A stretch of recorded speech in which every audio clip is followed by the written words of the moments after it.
The year is 2024. My name is Annie, and I'm the roommate of Theodore Ted Bundy. In this video today, you'll learn all about Ted's personality. As much as he can be known for such a secretive and deceptive man, you'll also hear how Mr. Bundy struggles with modern law enforcement techniques, surveillance technology, and how he manages to navigate today's progressive environment as a man who could be said to be the least progressive human in modern history, the epitome of so-called male toxicity. With this in mind, you might not be surprised to learn that in 2024, Ted is an outspoken advocate of the women's rights movement. That's how Annie, got to know Ted. We both worked on a crisis hotline together where Ted spoke for hours, helping people, mostly women, in their time of need. Ted was always friendly to me and seemed caring, so when he suggested we share an apartment, I agreed. I'm a former cop, and Ted studies psychology at the University of Washington. Naturally, we both have lots to talk about. He's usually very open with me. He's told me all about his illegitimate birth when his mother Louise fell pregnant when she was just 16. Ted told me Louise was embarrassed and lied to him, making him believe his grandparents were his parents and she was his sister. Ted adored his grandfather, but not so much his grandmother, who spent much of her life struggling with severe depression. For that reason and more, Ted soon went off to live with his sister/mother. Later, Louise met a cook named Johnny Bundy, a short man standing no higher than 5 feet. The two got married. Ted thought he was attending the marriage of his sister, but somewhere deep inside, he knew he was being lied to. Louise and Johnny had 4 kids, 2 boys and 2 girls. The eldest was born when Ted was already 15 years old. That one, a boy, was Ted's favorite. Ted hardly ever complained when he had to miss out on activities with his school friends because he had to babysit the kids. He liked his half-siblings very much. He still does. Ted told me in school he wasn't a bad student. He got a B average, he was okay at sports, showing some potential in the low hurdles. Still, he often hated gym class, especially in junior high, when he was very skinny and the boys would bully him when he insisted he wouldn't take a shower with the rest of the class. Ted was embarrassed about his naked body. He fared better in high school, where he made friends with Jim, who was active in student politics. Ted was then filling out a bit. He was attractive, his grades were good. He loved skiing, but he was desperate to impress people. When he got to college, he chose to study Chinese so that he could impress people with his language skills. One of those people was Stephanie. Ted fell for Stephanie in a big way. He once said the love he felt for her was sublime and overpowering. He told me he'd never forget the first touch of hands, the first kiss, the first night together. It was bliss for Ted. But Stephanie came from a well-to-do family in California, and being a year older than Ted, she expected a lot of him. She was hardly impressed when he started working as a busboy at a yacht club so he could get through college. She was less impressed when he started working at a Safeway store stocking the shelves. He never lasted long in those jobs. He couldn't resist stealing things. This was not a man Stephanie could imagine marrying, and unlike most young women these days, she wanted a husband early in life. Her family demanded she find a suitable man, and that wasn't Ted Bundy. It just wasn't the crappy jobs. He lied to her a lot. He was always pretending to be something he wasn't. His Tinder profile, which he kept live even when he was with Stephanie, was that of a narcissist. He came across as grandiose and charming, but most of all, he tried to look caring and charitable. He'd gone to an animal shelter just to take a photo of himself with an injured dog. Below he wrote, "My pet hates men who hurt animals and women. I know that sounds cheesy, but I don't care." In another video, he was playing with a girl, his younger sister. He'd arranged to take her to the park just to get that photo, making sure in the photo you could just about see he was wearing a Rolex watch. It was actually a fake. He'd purchased it on the Chinese e-commerce website Lazada. Stephanie saw through all this fakery and she dumped him. He was devastated. She was too rich, too pretty, too confident to be with a man like Ted. He knew this, but he didn't want to accept it. There was a reason she kept his identity from her social media accounts. The two never appeared in photos together. Her Facebook relationship setting never changed from single. This made him murderously upset. And then when he found his birth certificate and came across the truth about his birth, he was even more devastated. That's the Ted I met, a damaged man who told me he loved his mother, and despite what Stephanie had done to him, he said he still had a profound love for her and would respect her autonomy by not hassling her. What a guy, I thought. I wished more men were like him. When I met Ted, he was quite a successful psychology major. He showed me a letter his professor had written about him. It said, "Mr. Bundy is undoubtedly one of my top undergraduate students. I would place him in the 1%. He conducts himself like a young professional." By this time, he'd already dabbled in working in politics, helping out on the campaign trail for a Republican politician he liked dearly. He'd also already met Liz, a woman the opposite of Stephanie, with a young child named Molly. Liz lacked confidence, money, and good looks. She adored Ted, who became almost like a father to Molly. That's how things were when Ted met me at the crisis hotline. Ted is a conservative at heart, he told me. He believes in family values. He believes in protecting women, who he says should settle down rather than play the field. He knows that's old-fashioned for 2024, but he says at heart all women want to love and be loved by a strong, dependable man. He says women are different from men. They're vulnerable, he says. There are bad men out there in this world. He tells me that about 3 times a week. Ted's an upstanding member of the community. Not long ago, he received a recommendation from the Seattle Police Department after he bravely ran down a phone snatcher in the street. He even got on the local newspaper's social media page. His face was plastered all over Facebook.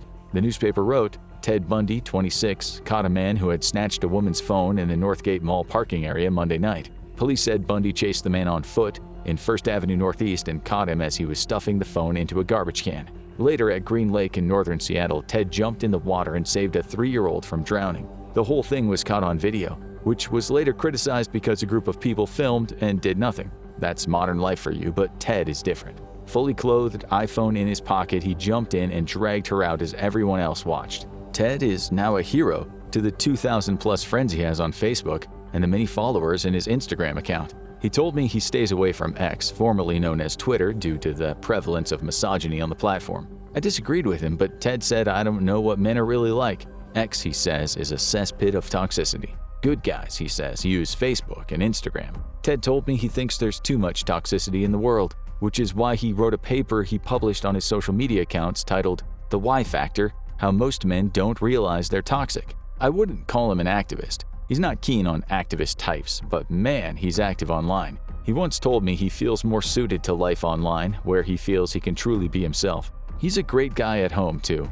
Not long ago, he took Liz and Molly to Crescent Lake, close to Washington's Gig Harbor, where he later posted photos of the 3 camping, sailing, and rafting. To look at his socials, you'd think a man couldn't be more perfect. He has the perfect life. He's not vain, though. He told me he's hardly ever in the photos because he doesn't want it all to be about him. What a guy. I only work a 4-hour shift at the hotline 1 day a week, but Ted does 9 a.m. to 9 p.m. shifts several times a week on the work-study program.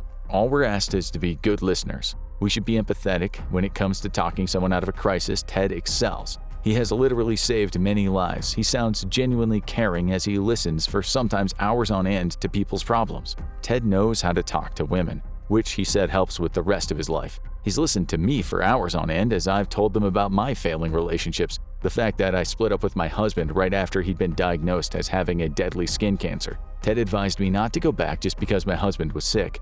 Being good has its limits, he told me. One night, Ted sent me a meme. It was a picture of a kitten clinging onto a rope, and below it said, "When you get to the end of a rope, tie a knot and hang on." He's such a darling. I thought at times if this good-looking young man, strong as a whip, weren't just a bit older, he'd be ideal for me. I have to admit I'd often entertained the idea of sharing a bed with Ted. I guess some lucky woman will one day get him.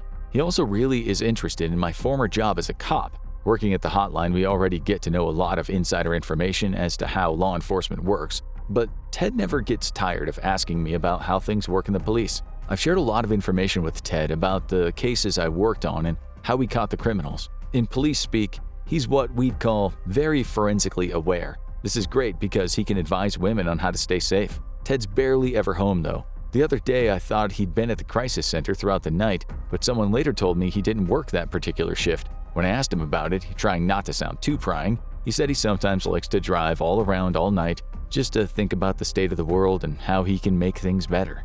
Then the other night I woke up and he was in my room, standing above me, just staring at me. Have to admit, I was shocked seeing his dark shadow looking down at me. He told me it's just that he feels he should take care of me. "I don't want anything bad to ever happen to you," he said. It's true. Every time I leave the crisis center alone in the middle of the night, I can see him standing at the window watching me get to my car. "You can't be too careful," he likes to say.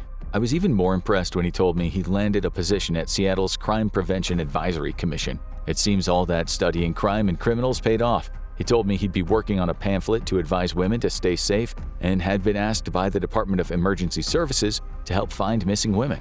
He said he'll start a Facebook page dedicated to such women where the public can access details and provide information. He's started drinking quite a lot lately. Maybe listening to women's problems all the time is hard work.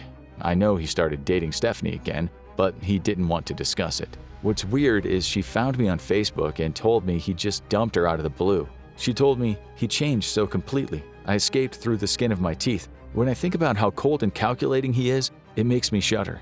I just couldn't see that. He's been so good to me. So I just sent her a thumbs up emoji. The last thing she said was, "Be careful, be very careful. You don't know the man living with you." My immediate thought was, "You spoiled, privileged brat. Ted's too good for you." I must admit, I'm starting to wonder why he seems obsessed with serial killer shows. Often when I get home, if he's in, of course, which he often isn't, he's watching Netflix. The other day I found him watching Conversations with the Killer Jeffrey Dahmer tapes. I asked him how it was. He didn't comment on the ghastly crimes, he just said, "That guy was a total loser." I asked why, and he just said, "Don't poop where you eat." That seemed out of character for Ted, but I guess I misunderstood what he meant by that. He told me he just binged Conversations with the Killer, the John Wayne Gacy tapes, and when I asked him about that, his reply was, "Well, Gacy was superior to Dahmer in that he created an impressive, clever routine, but he wasn't forensically aware." I replied, awful man. And he kinda did a double take and said, "Oh yeah, he was brutal, just brutal." I must say, I was even more concerned about his behavior the other day. I got home and he was asleep on the sofa, an empty bottle of vodka lying on the carpet. I went into his room to grab a pillow, and on his bed were a tire iron and what looked like a pair of women's stockings. There was a lot I didn't know about Ted Bundy. Stephanie was right, I didn't know the man I was living with. Now let me tell you about the other Ted Bundy. Unbeknownst to me, he prowls around the University of Washington, UW, when he's out at night. He studies girls' movements, paying particular attention to the ones he sees go out and return to their dorms alone. He does this with the dedication of a detective staking out a house. Thanks to his work on missing women and what he's learned from the Crime Prevention Advisory Commission, plus what I've told him, Ted knows all about vulnerability, of victims as well as of perpetrators. Linda was 21 when she crossed the path of Ted. On a cold day in February, she wrote an email to her friend saying she was wrapped up in her Afghan sweater in her dorm room, intermittently studying and napping. She told her buddy she was thinking about making beef stroganoff. She wrote in the email, "I've been doing a lot of skiing, some working and some studying, but not necessarily in that order." Later that night, Linda went to a bar with two friends. They shared 2 pitchers of beer while taking selfies of themselves and putting the photos on their social media accounts. Since Linda's Facebook account is set to public, Ted's been reading her posts. Finding her was easy. He just searched for the bar that she'd tagged in one of her photos. In one of her latest posts, she wrote, "Bored, home alone. Anyone want to cheer me up?" Ted smiled, thinking this is just too easy. On the night she went missing, she got home to her room and spent about an hour messaging her ex. That was the last time anyone heard from Linda again. How someone can just disappear is surprising in today's hyper-surveilled world, but not so much when you consider the recent protests at UW. Ted has been watching the student protests over the last few months regarding what the students have said is an individual right to be free from the invasion of privacy. The university's video surveillance and recording system administrative policy has been under fire. The students, well, some of them, have said there's too much police presence on campus. Since then, student activists have smashed or covered many of the university cameras. One student actually started a website with a map of all the cameras, a site Ted has taken a lot of interest in.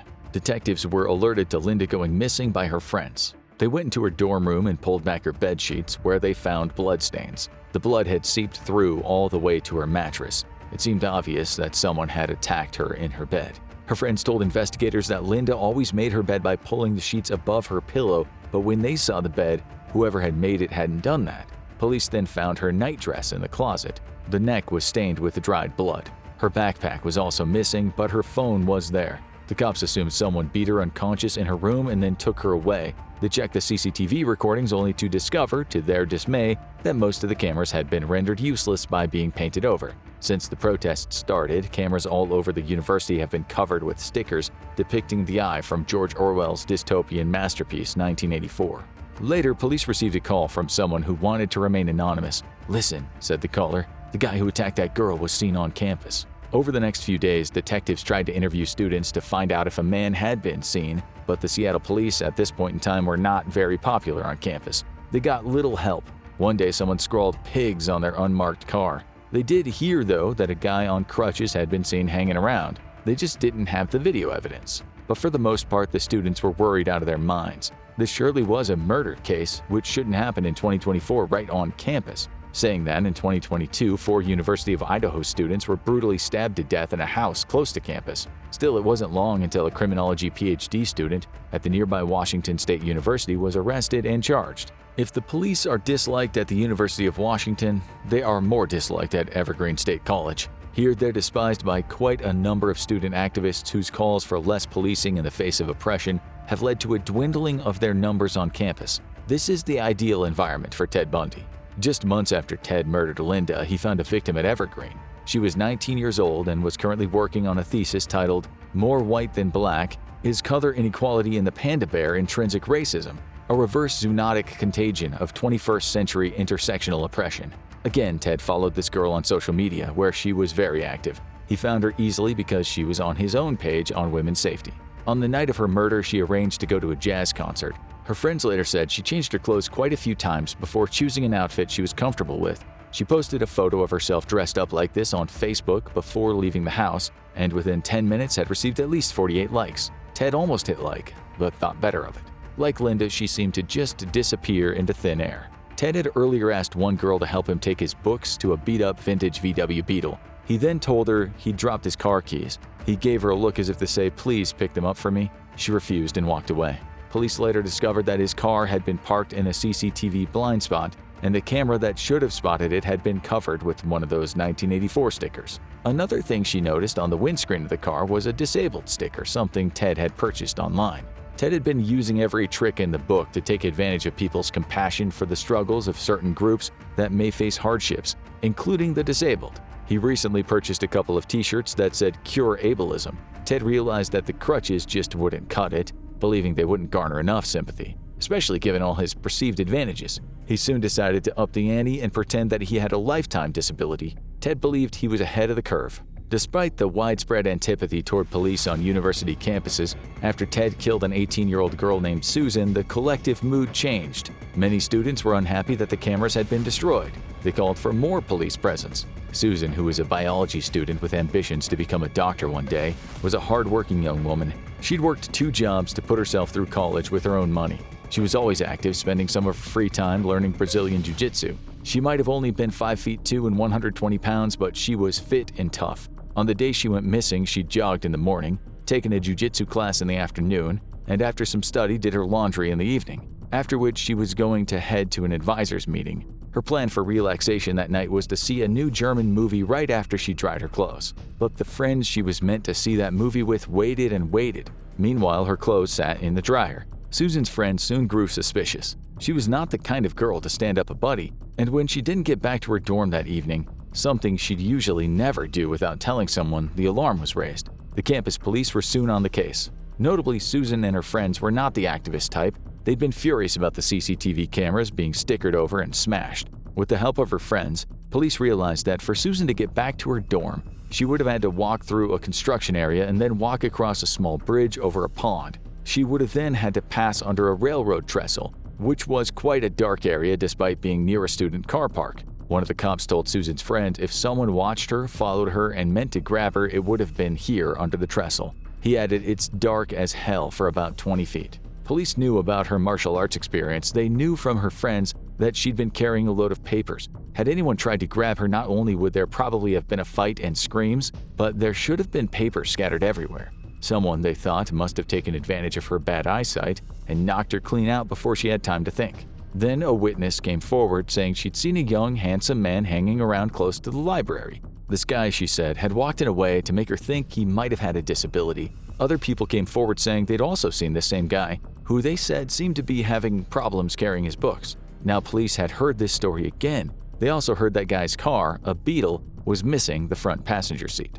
This should have been an easy case to crack, but again, there was no video evidence of the man in his car. It seemed as though he knew exactly where the CCTV blind spots were. On top of that, police found 0 forensic evidence, not even a footprint where they believed Susan had been attacked. They at least had some clear descriptions of his face and build. They put that into a database where artificial intelligence tried to match it with known criminals. They also used facial recognition technology, something most students didn't even know was used in the state of Washington, to pull up any faces on university cameras that were linked to past crimes. Ted, of course, was aware all these procedures were going to happen. He knew exactly every step of the police process when people went missing. The truth is, Ted had walked up behind Susan and hit her very hard on the back of her head with an iron bar. This knocked her out and fractured her skull. He did this where he knew there were no cameras, and he parked his car nearby, where he'd be able to innocently merge with traffic. He'd sold his Beetle by then, doing a cash deal out of state with an old guy that collected vintage cars. Ted took her body to the woods close to Taylor Mountain. Later, he returned to her, where he indulged in a twisted perversion, combing her hair and stroking her face. She was his. She was his forever. This was starting to look very bad for the police. These victims, all pretty, all young, all fairly successful middle-class students, and all Caucasian, compelled the police to believe the suspect had a certain kind of victim in mind. While police didn't say this, social media was soon talking about a killer who hunted privileged young women in Washington. What ensued were countless arguments about race issues and police funding issues, and it seemed as though the victims themselves were unimportant at the side of what was becoming a heated political argument. This suited Ted, who on his own Facebook page started writing long threads about safety. He wrote a list of the things women should do to protect themselves and penned an essay on male violence titled The Y Factor Part 2: How to Survive in a Man's World. For Ted, the sexual aspect of his murders wasn't the only thing he got off on. His other great pleasure was pulling the wool over people's eyes. He earned another commendation for his paper, and his social media following grew in size. When he was in the apartment with me, all he talked about were these victims and the responsibility he said he had to help women. He even cried one night, and I believe he was genuinely cut up about these missing girls. If they'd only listened to my advice, he told me, they'd be safe. I didn't think too much about the fact he always had surgical gloves lying around, which he said he needed to build his plaster of Paris models. It's true he always had plaster of Paris in the apartment. I wasn't suspicious about the fact that he had special covers for his shoes, hairnets, or that he always seemed to have to bleach the house. When he grew a beard and sold his car again, I just thought he wanted to change. Ted seemed like the most compassionate man in the world. He always listened intently to my problems. He literally wouldn't hurt a fly, and by literally I mean that the other week, I had some friends over at the apartment and there was a fly buzzing around the kitchen. My friend Janet picked up a rolled newspaper, and when she was about to smack the fly as it landed on the table, Ted pounced into action, throwing his arms in the way, saying, "Don't kill it, don't kill it." He told Janet everything deserves a life, even a humble fly. Janet later called him a wimp. Good looking, she said, but a total utter wimp. Ted was frustrated at this point. Little did I know it was because he could no longer act on his compulsion to kill. The universities had been busy cleaning and fixing their surveillance cameras. People were no longer unfriendly to the police. Forums were bursting with theories as to who this student killer was. That's all people talked about online, which became a hugely polarized argument. Hardly any female student walked around alone at night anymore. Every single strange man, anyone just hanging around, was videoed and outed on social media. Some guy even got beat up just because he was hanging around in the dark one night close to the campus library waiting for his girlfriend. This too became a political argument, something Ted saw and took much pleasure from. But he had to change things up. He was now addicted to killing, and the bodies he'd hidden and returned to were far too decomposed to be intimate with. He needed new victims. He waited for a warm July day with clear blue skies, when Americans in large numbers were heading to parks. Ted himself headed to Lake Sammamish State Park, a 512-acre nature tract in King County, Washington State. While often very busy on warm days, Ted was aware that young people would often choose the most secluded parts of the park to drink and make out. Ted's plan was to dress up in expensive leisure wear, to look about as handsome as he could, and invite a young woman, or possibly two young women, without male companions of course, to go sailing on his boat and be models for a video he would post on his Instagram account. He'd tell them he was a well-known influencer. Ted looked the part, having stolen a pair of Louis Vuitton Beverly Hills sneakers that retailed at almost $2,000. He'd also stolen a white Versace Greca polo t-shirt with matching white shorts that would have cost in the region of $1,500. He'd stolen them from a guy at his local gym. Ted believed if he looked rich, people would trust him. He was a big fan of the movie American Psycho. But his ruse at the park didn't work. The girls he approached saw right through him. He'd underestimated them and soon found out that not everyone is impressed with wealth or popularity he pretended he had in the digital sphere. He gave up after a while, knowing that he'd likely be in the background of many people's videos and photographs already. Ted was beginning to understand that getting away with murder in 2024 was not easy. He was becoming desperate, and desperate killers make mistakes. Ted was about to become less of an organized serial killer and more of a disorganized killer. When serial killers make the switch, they often do so out of desperation, and they tend to get caught. Ted could, of course, kill poor women, women working the streets, and while he'd no doubt get away with that, such women didn't satiate his needs. One night, Ted told me he was moving out. He said he wanted to go to Utah to study law. I said I'd help him move when the time came. He soon found an apartment in Salt Lake City, and because of his work in public safety, he landed a job as a night manager at the University of Utah Law School campus. He was immediately liked and trusted by the staff and students, so much so that he soon got the job of security officer, partly on the back of his digital public safety campaigns. He told me on the phone that he was still with Liz, but he admitted he'd been dating a string of different women through Tinder. I believed him. He once showed me how many messages he had on Tinder, and I couldn't quite believe my eyes. Ted was immensely popular. He was what you might call the ideal modern man. He began killing less than a month after starting college, strangling a hitchhiker to death and later picking up a girl he found walking down a dark street at night. With both these women, he returned to the bodies, even taking photographs of them. His new modus operandi was to drive around and wait until he saw someone walking in an area where there would likely be no cameras, no people, no passing cars. His third victim in a row, 17-year-old Melissa, the daughter of the police chief outside Salt Lake City, had just gone for pizza with her friends when Ted drove past her. He strangled her so hard with her own stocking that her hyoid bone was fractured when people found her body 9 days later. On Halloween night, 17-year-old Laura made the same mistake, walking alone at night. It was after midnight when Ted, sounding impeccable as usual and dressed smart, picked her up. With both these girls, Ted returned to their bodies and shampooed their hair. When some hitchhikers found her 20 days later, what they saw was a young girl who'd been viciously beaten and strangled, although by this time her body was quite decomposed. Her distraught father was only able to identify her by the scars on her arms, a consequence of a horse throwing her into a barbed wire fence when she was 11. In both cases, police believed the victims had been hit with a heavy rod, perhaps a tire iron. They said whoever killed these girls had been able to gain their trust. This killer, they believed, was likely a disarming-looking gent, someone who looked like an upstanding member of the community. They didn't know these murders were related to the Washington student murders, but the AI they used connected them, stating there was a 39.7% chance they were the same man. The AI, using some complicated machine learning technology, even generated an image of the man. Unbelievably, it kinda looked like Ted. Ted was about to meet his match. He was motivated by trickery, which is why he logged into the dark web one night and bought himself a police ID and a badge. They were perfect replicas, and Ted had even been able to get the supplier to make them look like they belonged to Utah police. He went by the name of Officer Roseland. With his new ID and his plainclothes policeman look, he headed out, waiting until a local shopping mall in Midvale was about to close and was almost empty. He pulled his car up near the mall, now a regular Toyota with dark-tinted windows. He'd earlier learned online what kind of cars are the most bland and forgettable. The internet hosted a wealth of information for a killer. It was almost an endless resource for Ted. He'd even managed to buy a police scanner that picks up radio frequencies, as well as a fake license plate, all bought on the dark web. He'd also acquired a new device that he could use to more easily detect cameras, hidden or not hidden. Ted's ideal victim, he believed, was a good Mormon girl, the type of girl who respected authority. Ted scanned the area for CCTV, parking his car in an ideal place around the corner from the parking lot. He was wearing a fake mustache and translucent skin-colored surgical gloves. Then he saw her, an 18-year-old girl he learned was named Carol. He could tell by her clothes she was very likely from a strict Mormon family. As she neared her car in the parking lot, Ted approached. "Hi," he said. He pulled out his badge and told her he had a reason to believe there could be stolen goods in her car. She'd been seen on the mall CCTV, possibly stealing from a store. Ted would like to check the car. Carol didn't think much about why a plainclothes cop would be working at a shopping mall chasing thieves. As Ted had guessed, she feared authority figures. She didn't want to get in trouble with her parents. She knew she hadn't stolen anything anyway. When she opened the car door, she told Ted he was free to check inside. "Wait," he told her. He walked away for a second and talked into his phone. He then returned and asked her surname, to which she replied, "Duranch." He said, "Miss Duranch, I'd like you to accompany me back to the police station.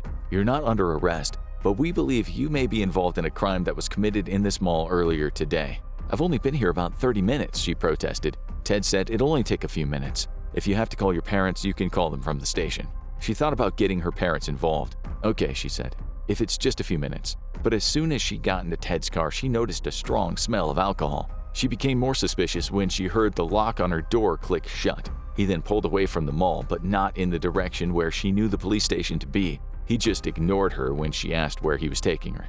On a quiet street close to a school, he pulled over. He was still silent. He was no longer smiling. He slowly turned to face her. What stared back at her was a kind of evil she'd been learning about her whole life. No sooner than she tried to open the door, he slapped a handcuff on her. She screamed as he tried to get the second cuff on. That's when she punched him in the face and scratched at his cheeks and eyes like a wild animal. He pulled out a gun and pointed at her, saying, "If you don't stop, I'll shoot you right now." She managed to sit back and kick him right in the chin. Just then, the door partly opened. She was half outside the car when he came at her with a tire iron. She kicked him in the testicles, which bent him double and gave her the opportunity to run. As she heard tires screech behind her, she kept on running, not knowing that Ted had gone in the other direction rather than gave chase. As soon as Carol got to a main road, she ran out in front of a car. Driving was an old couple who, to say the least, were shocked that a young girl with a handcuff swinging from her wrist was screaming at them to let her in. The couple half expected this to be some kind of YouTube video prank, but it wasn't. This girl was in shock. She also became viral when the old couple posted their car cam footage on TikTok. Ted was furious. He'd felt the cut down his cheek. That meant his DNA was under the girl's fingernails. But in his fury, he felt the urge to carry on. He soon found himself outside a school auditorium. He peeked inside. There must have been 1,500 people in there watching a play, and about 1,000 of them had their phones pointing at the stage. But the school corridors were quiet. A student, seemingly in a rush, walked in his direction. Instead of letting her walk past, he stood in front of her. She was tiny compared to him. "I've had my eye on you," he told her. "I know you have time to come outside." She tried to squeeze past, but he blocked her path and creepily said, "You have such nice hair." "I've got to get back to the play," she told him. "You're blocking my way." He produced the police badge and told her he had a reason to believe her car had been stolen. "Get out of the way," she shouted, pushing Ted away. Young people, he thought, feeling outraged at the girl's brazen impudence. "They have no respect for authorities these days," he muttered. Inside the auditorium, young Deborah was telling her parents she was going to pick up her brother at the ice skating rink. "Don't be too late getting back," they replied. "You might still be able to catch the end." Her parents would never see her again. No one would ever see her again. Houses near the school will later report hearing screams from the parking lot. Debbie's brother will get bored of waiting and decide to go to the nearby bowling alley. He'll wait a couple of hours and then start to get worried. Debbie's parents leave the play and see their car is still in the car park. At the foot of the car door, they'll find a key. But where is Debbie? She was supposed to pick up her brother and return immediately. When the parents turned up at the police department, Carol DeRanch had just left. The handcuffs she was wearing were placed in an evidence bag. The key Ted dropped when he was trying to handcuff Debbie will fit them. Ted's time as a serial killer was coming to an end. His face had been caught on camera at the school. Many people had seen him. His appearance had been described by countless women in Seattle, most of whom said that they were sure they'd seen this guy before, just not realizing they might have seen his face online. His Toyota had been seen too, which was soon sought after. Officer Haywood of the Utah Highway Patrol spotted the car in Granger, a Salt Lake City suburb. Haywood had watched Ted cruising around a residential area in his Toyota during the pre-dawn hours. Ted fled at high speed after seeing the patrol car, but soon gave up, knowing it was futile. Hayward noted the car's front passenger seat had been removed and placed on the rear seats. He found a ski mask, a second mask fashioned from pantyhose, a crowbar, handcuffs, trash bags, a coil of rope, an ice pick, and other items initially assumed to be burglary tools. Ted told Hayward he'd just been to see the new Marvel movie at the theater. Hayward looked at his ID, Theodore Robert Bundy, 565 First Avenue, Salt Lake City, Utah. This all looked very suspicious, so Ted was brought in. In a matter of minutes, Ted's appearance was checked against descriptions in the database. Police also knew they had the key to the handcuffs they found at Debbie's car that belonged to the handcuffs that Carol had been wearing. They called Carol in to look at Ted in a lineup, and she wasted no time saying that it was the man who attacked her. Ted's photo was then scanned and sent to Seattle police and shown to witnesses in the Seattle student murders, and again, they had no trouble picking Ted out. Utah cops had enough to charge him with the kidnapping of Carol, and they suspected he was behind a string of murders in both Utah and Washington. But they didn't have enough to charge him with those murders, not yet. Ted later managed to get his parents to pay his bail, and he was once again back on the streets, albeit followed everywhere he went. He called me for the first time in a while, sounding cheerful as always, saying he'd been mixed up in some criminal case he had nothing to do with. He asked me if I could talk to my old connections in the force and see what was going on. I presumed he was innocent. This was Ted, after all, a hero in my eyes, a man dedicated to public safety. When I was told Ted was being investigated for the murders of those young women, I could hardly believe my ears. "Ted?" I told him when I called. "They think you had something to do with those missing girls in Washington." He laughed down the line. "Everything's gonna turn out all right," he said.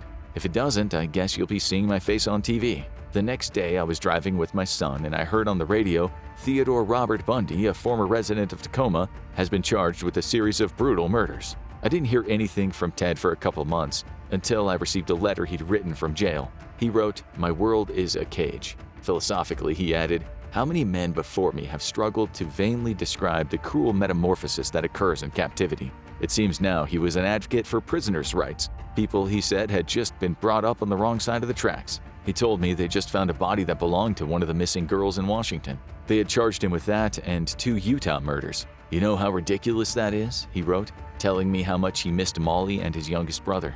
In another letter, Ted told me, "It's political. They've picked me out because of a misunderstanding with a girl I met at a mall here. They've somehow got me connected to a bunch of murders, but I'm pretty certain it's a conspiracy related to my having worked on the conservative campaign trail. It's a setup."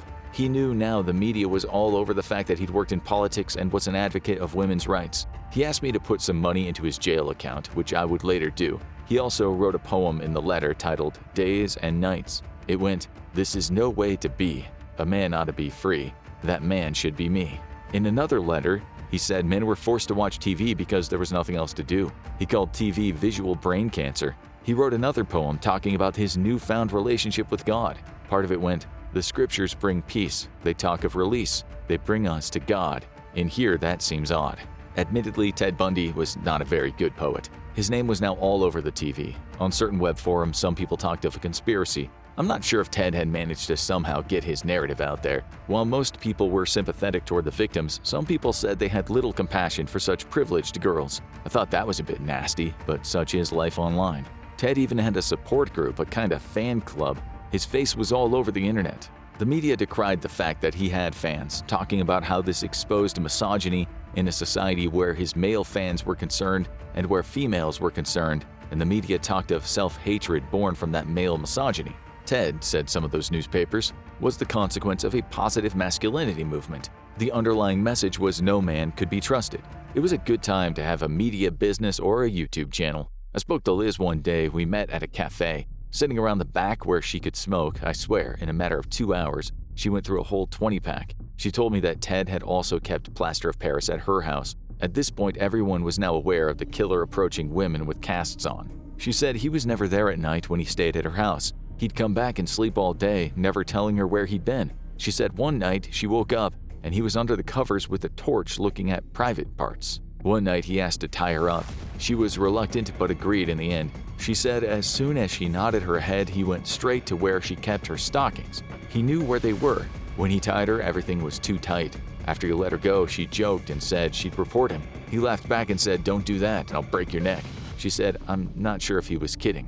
I didn't know how to reply. Ted wrote me a few weeks later saying he was in the eye of a hurricane and that he felt like he was being used as a scapegoat for the anti-toxic masculinity movement. But the evidence was growing. More and more people came forward. They'd seen Ted at places where crimes had been committed. That day at Lake Sammamish, it turned out he'd been seen by 2 Republican Party officials. They had him in a video, in the distance at least. The girls he lied to about helping him with his video all came forward. Ted was, at the very least, a prowler and a kidnapper. For the cops, the problem was a lack of DNA evidence. Then another of the bodies was found, one that Ted had been back to visit. While he always wore gloves when he had his intimate time with the corpses, police found a strand of his hair nearby. He was finished. I decided not to help him anymore. I told Liz that she should do the same. We met for dinner one night. She showed me one of what she said were many love poems he'd sent her. "I send you a kiss. Deliver this body to hold. I sleep with you tonight, with words of love untold." "Liz," I said, "it's a bad poem, an awful poem. It's bad because Ted doesn't have any feelings. He's trying to manipulate you because he knows everyone else now thinks he's guilty." She just kind of shrugged. Ted had gotten to her. She started to cry about how she'd earlier abandoned him and told the cops about his weirdness. "I can't believe he still writes to me after what I've done to him," she said. I looked at her and I told her straight, "Liz, he is not who you think he is." Ted had done well to find such an insecure girlfriend. Now Ted's supporters were wearing t-shirts saying Bundy is a scapegoat. His many detractors used him to unfairly stigmatize men in general. People barely even talked about the victims. Politicians even used the crime to promote themselves. He wrote me a card for the new year, just saying, "What the hell, Happy New Year, love Ted." I stopped replying to his letters. Just before his court case, he wrote me again saying, "I have no animosity against you. I know you are essentially a good person. I wish you the best. Take care, Ted." Ted was essentially a bad person. He had a compulsion to kill and manipulate. I don't know why. I just know he was evil. And I know the greatest trick he ever played was making people believe his evil didn't exist. In some ways, I was also one of his victims, as were the thousands of people who stood outside the court and screamed at each other about whose fault he was, about who he represented in society. Ted would have loved to see those people fighting like that. Oh, how he admired himself for being a puppet master. He tried it in prison, the manipulation, the deceit, trying to divide people, but the prisoners soon saw through it. They knew what Ted was, so it didn't come as much of a surprise to anyone that he was beaten to death one day in the shower. As someone once said, I forget who, Ted Bundy was the definition of heartless evil. God only knows what he would have done if he'd not been caught so soon. Now you need to watch the real version and how they caught serial killer Ted Bundy, or see how he manipulated his lover, and this made Ted Bundy's wife think he was innocent.